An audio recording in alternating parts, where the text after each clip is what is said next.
Hi everybody. It's week 4 on my new me project of losing weight to try to control my diabetes.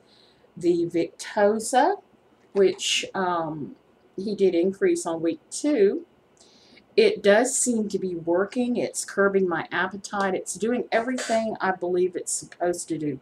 My sugar levels have come down substantially, um, unbelievably so. They're normal. They're absolutely normal.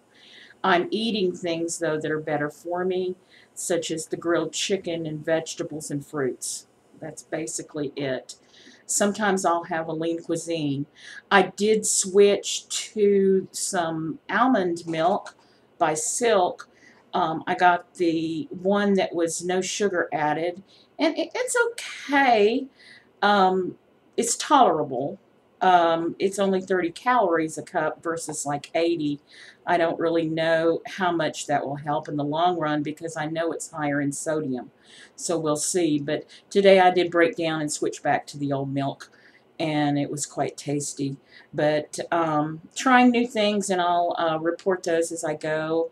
Thank you so much for listening. And again, my weight overall, I have lost 9 pounds. It's fluctuated so from week to week. It's been hard to do a weekly figure. I do weigh 245, so I will have that to go by, and hopefully next week can predict a more accurate week loss. So hanging in there, exercising with the dog, walking him, doing all sorts of things. So the new me. Thank you for listening.